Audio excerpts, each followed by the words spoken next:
Movie की शुरुआत में हमें एक कार दिखाई जाती है जिसमें एक लड़का और एक लड़की बैठे होते हैं। लड़के का नाम पॉल और लड़की का नाम आरिस होता है। पॉल ने आरिस की आंखों में पट्टी बांधी हुई होती है क्योंकि वो आज उसको एक सरप्राइज देना चाहता था। पॉल अपनी कार को एक रेस्टोरेंट टावर के पास जाकर रोकता है। इस रेस्टोरेंट टावर का नाम स्काई व्यू होता है। फिर पॉल आरिस की आंखों की पट्टी खोल देता है। आरिस उस रेस्टोरेंट टावर को देखती ही रह जाती है क्योंकि आज उस रेस्टोरेंट टावर की ओपनिंग सेरेमनी थी। इस टावर की ऊंचाई 494 फीट की थी।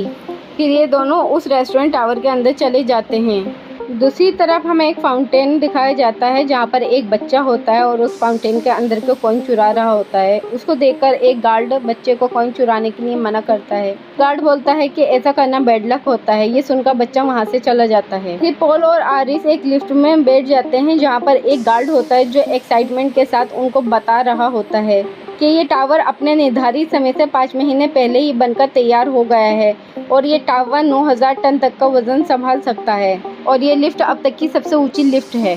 फिर पॉल और आरिस लिफ्ट में से निकलकर एक हॉल में पहुंचते हैं जहां पर बहुत सारे लोग एंजॉय कर रहे थे और नाच गा रहे थे।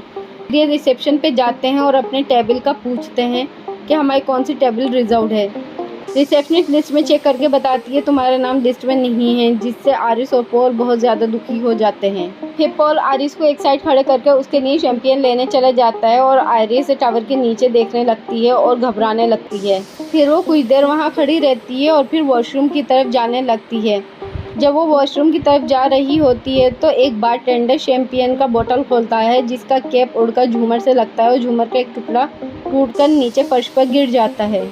दरअसल वो फर्श कांच का बना होता है। जब झूमर का टुकड़ा उससे टकराता है तो फर्श में दरार पड़ जाती है जिससे टावर के जॉइंट दिखने लगते हैं और बोल्ट नजर आने लगते हैं, जिससे पता चलता है कि 5 महीने पहले ये बिल्डिंग बनकर तैयार हुई है तो इसका क्या नतीजा हो सकता है। ये सब देखकर आरिस घबरा जाती है और जल्दी से वॉशरूम चली जाती है और वहां जाकर उल्टी करने लगती है। वॉशरूम में एक परफॉर्मेंस सिंगर होती है जो आरिस को उल्टी करते हुए देखकर उससे पूछती है क्या तुम प्रेग्नेंट हो। पहले आरिस उसे मना कर देती है, फिर उसे बता देती है कि हाँ मैं प्रेग्नेंट हूँ और मेरा दूसरा महीना चल रहा है। वो औरत उसे ब्लेसिंग देती है और अपने बेटे के साथ चली जाती है। पॉल आरिस को ढूंढता हुआ आता है और उसको एक ओपन स्पेस में ले जाता है और वहाँ जाकर प्रपोज कर देता है, जिससे आरिस बहुत खुश हो जाती है। दूसरी तरफ हमें उसी बच्चे को दिखाया जाता है जो कि स्विमिंग पूल से कॉइन चुरा रहा था। अब वह हवा में कॉइन ऊपर से फेंक रहा था, जिसे देखकर गार्ड उसे मना करता है कि ऐसे कॉइन मत फेंको, ये किसी को लग सकता है, जिससे वो बच्चा नहीं मानता और ऊपर से कॉइन फेंकता रहता है।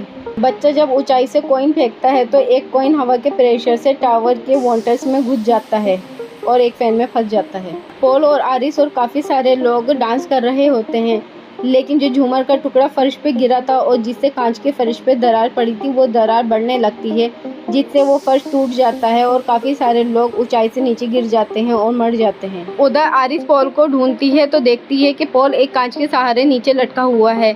आरिस उसे बचाने की कोशिश करती है लेकिन उससे पहले ही वो पॉल को बचा पाती। पॉल नीचे गिर जाता है और मर जाता है। फैन में से कॉइन का टुकड़ा निकलकर गैस पाइप से टकरा जाता है और गैस लीक होने लगती है।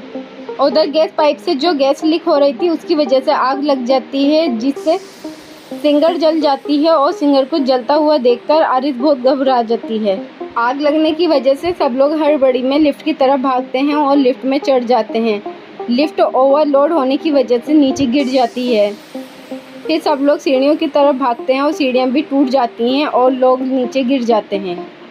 सिंगर के मारने के बाद सिंगर का बच्चा बचता है, जिसे आरिस अपने साथ लेकर एक तरफ जाने लगती है। तभी टावर एक तरफ गिर जाता है, जिससे आरिस और सिंगर का बच्चा उस टावर से लटक जाते हैं। जब आरिस और उस बच्चे को लटके हुए काफ़ी देर हो जाती है तो उनकी पकड़ ढीली हो जाती है और वो दोनों टावर से गिर जाते हैं और मर जाते हैं। ये जो हादसा हुआ ये टाइम 1969 का था। अब हमें प्रेजेंट टाइम का समय दिखाया जाता है, जिसमें एक लड़की को दिखाया जाता है जिसका नाम स्टेफनी होता है। इस लड़की को हर रोज़ बार बार एक ही सपना दिखाई देता है जो कि उस रेस्टोरेंट टावर के हादसे का था। दरअसल स्टेफिन को जो सपने में औरत दिखाई देती है वो कोई और नहीं आरिस होती है, जो कि उसकी नानी थी। अब स्टेफिन सच जानने के लिए कि उसकी नानी कैसे मरी अपने मामा के घर जाती है।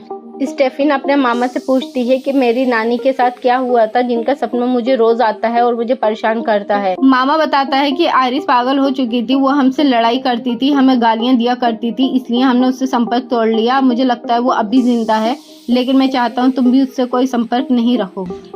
स्टेफिन अपने मामा की बात सुनकर वहाँ से चली जाती है और फिर वो एक बंकर के पास जाती है जो एक हाई सिक्योरिटी में होता है और एक सुनसान जगह पर होता है। दरअसल ये जो बंकर था इसमें आरिस को रखा गया था। जब स्टेफिन बंकर के गेट पर खड़ी थी तब आरिस उसे सीसीटीवी कैमरे में देखती है और उसे अंदर बुलाने के लिए कहती है और उसे बोलती है कि अपना मोबाइल और गाड़ी की चाबी रखकर अंदर आ जाओ। अब स्टेफिन अंदर आ जाती है और आरिस से उन हादसों के बारे में पूछती है तो आरिस बताती है वो हादसा कभी हुआ नहीं था जिसके बारे में तुम्हें सपने आते हैं, क्योंकि वो हादसा होने से पहले ही रुक गया था, क्योंकि मुझे उसके विजुअल आते थे और मैंने उन सब लोगों की जान बचा ली थी जो कि उस हादसे में मरने वाले थे। मैंने हादसे में मरने वाले लोगों को पहले ही बचा लिया। ये बात डेथ को पसंद नहीं आई जो कि एक एंटिटी है। हादसे में मरने वाले लोगों को मैंने बचा तो लिया लेकिन एंटिटी को ये बात पसंद नहीं आई और बाद में उसने एक एक करके सभी को मार दिया और मैं पॉल को भी नहीं बचा पाई, एंटिटी ने पॉल को भी मार दिया। अब आरिस डेथ के सारे प्लान समझ चुकी है और वो जान चुकी है डेथ यानी कि एंटिटी किस तरह से लोगों को मारती है। ये सब बातें सुनकर स्टेफनी घबरा जाती है और वहाँ से खिसकने लगती है और बाहर जाने लगती है। आरिस स्टेफनी को देखकर समझ जाती है कि वो उसके खानदान की है और उसकी जान खतरे में है, इसलिए वो स्टेफनी को एक किताब देती है। दरअसल ये किताब आरिस ने ही एंटिटी पर रिसर्च करके लिखी थी, लेकिन स्टेफनी किताब नहीं लेती और घर से बाहर निकल जाती है। उसे बाहर जाकर देख आरिस उसके पीछे आती है और बाहर आकर स्टेफनी को किताब देती है, लेकिन एंटिटी आरिस को बाहर निकलता देख आरिस को मार देती है। फिर स्टेफिन अपने मामा के घर होती है जहाँ पर आरिस की बेटी और स्टेफिन की माँ डॉलिन भी आ जाती है, लेकिन स्टेफिन डॉलिन से बात नहीं करती क्योंकि डॉलिन स्टेफिन को बचपन में ही अकेला छोड़कर चली गई थी। तभी स्टेफिन को ध्यान आता है कि उसकी नानी आरिस ने उसे एक किताब दी थी। वो उस किताब को खोलती है तो उसमें अंदर वही बच्चे वाला कॉइन चिपकाया हुआ होता है जिसकी वजह से स्काई व्यू टावर का हादसा होने वाला था जो कि कभी हुआ ही नहीं। फिर जैसे जैसे वो पेज खोलती है उसको वो सभी हादसे नज़र आते हैं जो कि टावर में हुए थे, जो कि असल में हुए ही नहीं। फिर अगले दिन स्टेफिन एक पार्टी में जाती है जहाँ शीशे का एक टुकड़ा एक गिलास में चला जाता है। फिर स्टेफिन को कुछ आभास होता है और वो एक पार्टी में पहुंच जाती है। यहाँ एक बोतल वाटर पंप के ऊपर गिरती है जिसकी वजह से वो स्टार्ट हो जाता है, जिसका पानी पाइप से निकलने लगता है और एक जगह जमा होने लगता है और ड्रिंक नीचे गिरती है जिसके साथ कांच का टुकड़ा भी गिर जाता है और हार्वर्ड का पैर उस पर रख जाता है जिससे वो कांच का टुकड़ा हार्वर्ड के पैर के आर पार हो जाता है, जिससे हार्वर्ड जमीन पे गिर जाता है और चिल्लाने लगता है। तभी गार्डन टूल्स पानी का प्रेशर की वजह से एक ग्रास कटर के स्टार्ट बटन पर गिर जाते हैं, जिससे वो उछलता हुआ सीधा हार्वर्ड के चेहरे के ऊपर चला जाता है और हार्वर्ड की वहीं मौत हो जाती है। फिर स्टेफिन को इस हादसे के बाद गुस्सा आ जाता है और वो पूरी किताब पढ़ डालती है। किताब पढ़ते समय स्टेफनी को एक व्यक्ति का नाम दिखता है जो नाम जेबी होता है। फिर स्टेफनी अपने सभी फैमिली मेंबर को इकट्ठा करती है और उन्हें बताती है आरिस ने स्काई व्यू टावर के हादसे से जिन लोगों को बचाया था एंटिटी एक एक करके उन सभी को मार रही है। जो लोग हादसे से बच गए थे उन्होंने अपनी फैमिली बना ली थी, इसलिए एंटिटी यानी कि डेथ उनके पूरे खानदान को ख़त्म कर रही है। स्टेफनी बताती है कि डेथ सीक्वेंस से लोगों को मार रही है, यानी फैमिली में सबसे बड़ा फिर उससे छोटा फिर उससे छोटा, लेकिन कोई भी स्टेफनी की बात पे यकीन नहीं करता और आरिस की तरह उसे भी पागल समझने लगते हैं। यहाँ मूवी का सीन कट होता है। दूसरी तरफ हमें एरिक को दिखाया जाता है जो कि अपनी शॉप में बैठा हुआ तेज़ आवाज़ में गाने सुन रहा होता है, जिसकी वजह से म्यूजिक बेस में रखा सामान नीचे गिर जाता है, जिससे एक केमिकल की बोतल नीचे गिर जाती है और केमिकल बाहर निकलने लगता है और शॉप में आग लग जाती है। दूसरी तरफ स्टेफनी घबराई हुई एरिक को ढूंढने निकलती है और एरिक सामने से उसे आता हुआ मिल जाता है और वो उसे बताता है कि उसकी शॉप में आग लग चुकी है लेकिन उसकी जान उस हादसे से बच गई है। ये बात सुनकर स्टेफनी बोलती है कि ये सब एंटिटी कर रही है जिसे एरिक सीरियस नहीं लेता। तभी वहाँ जूलिया भी आ जाती है लेकिन वो भी स्टेफिन की बात को सीरियस नहीं लेती और वहाँ से जाने लगती है। तभी एक बॉल आकर जूलिया के लगती है जिससे जूलिया डस्टबिन में गिर जाती है और तभी वहाँ पर ट्रक आ जाता है जो डस्टबिन को उठाकर अपने अंदर ले लेता है, जिससे जूलिया की मौत हो जाती है। जब स्टेफनी इस हादसे के बाद घर जाती है तो एरिक की माँ उसे बताती है तुमने जो डेथ प्लान बताया था वो गलत था, मेरा बड़ा बेटा एरिक बच गया जबकि छोटी बेटी जूलिया मर गई। जबकि वो उसे ये नहीं बताती कि एरिक की माँ का किसी और से संबंध था, वो उसका बेटा है, हार्वर्ड का बेटा नहीं है। फिर स्टेफिन बताती है कि इन हादसों को रोकने के लिए मुझे जेबी से मिलना होगा। इस स्टेफिन की बात सुनकर उसकी माँ डॉर्लिन बताती है जेबी एक हॉस्पिटल में काम करता है। फिर ये सब लोग जेबी को ढूंढने के लिए उस हॉस्पिटल की तरफ निकल पड़ते हैं। अब सब लोग जेबी से हॉस्पिटल में मिलते हैं और जेबी उन्हें बताता है कि वो उसी सिंगर का बेटा है जिसे हारिस ने उस हादसे से बचाया था।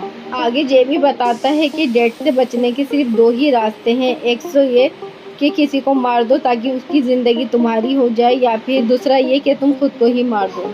फिर एरिक बॉबी का हाथ पकड़कर एक MRI रूम में चले जाते हैं जहां पर एक मैग्नेटिक मशीन रखी होती है। गलती से उनसे मशीन ऑन हो जाती है जो कमरे में रखे सामानों को अपनी तरफ खींच रही होती है और वो एरिक को भी अपनी तरफ खींच लेती है, जिससे एरिक की हड्डियां टूट जाती हैं और उसकी मौत हो जाती है। वो मशीन सब चीज़ों को अपनी तरफ खींच रही होती है, जिसकी वजह से एक नर्स भी उसकी तरफ खींचती चली आती है और दरवाज़ा खोल देती है।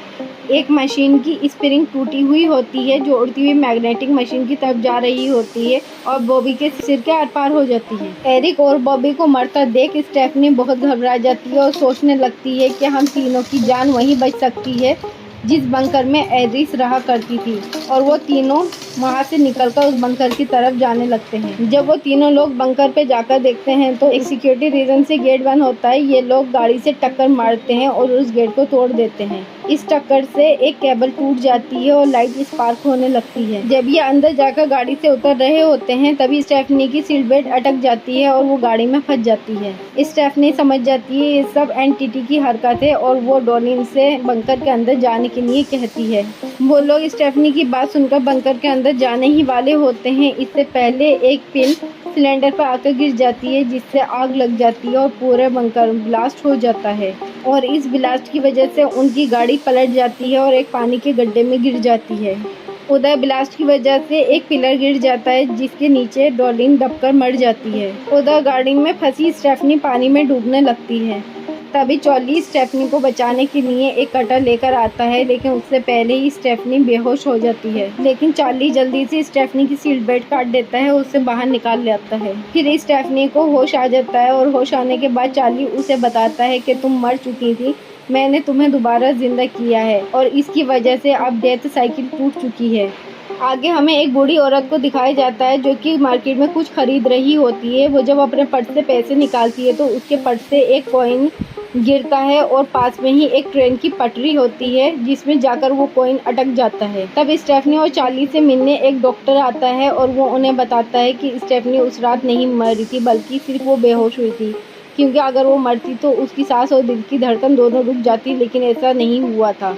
जिससे स्टेफनी समझ जाती है कि चार्ली जो बता रहा था कि डेथ साइकिल खत्म हो गया वो अभी खत्म नहीं हुआ, यानी खतरा अभी भी बाकी है। फिर ये लोग अपने घर की तरफ जा रहे होते हैं और ये उसी ट्रेन की पटरी की तरफ से जाते हैं जहाँ पर कॉइन फंसा हुआ था। तभी ट्रेन उस पटरी पर आ रही होती है और कॉइन की वजह से वो ट्रेन पटरी से उतरकर सड़क की तरफ चली जाती है और इनके ऊपर चढ़ जाती है और ये दोनों मर जाते हैं। और लास्ट में हमें पता चलता है कि डेथ का साइकिल अभी भी खत्म नहीं हुआ है। उस हादसे से जो भी लोग बच चुके हैं और उनका खानदान है, एंटिटी उन लोगों को एक एक करके अनोखे तरीके से ख़त्म कर रही है और मूवी की यहीं एंड हो जाती है। आपको मूवी कैसी लगी कमेंट करके ज़रूर बताएं। धन्यवाद।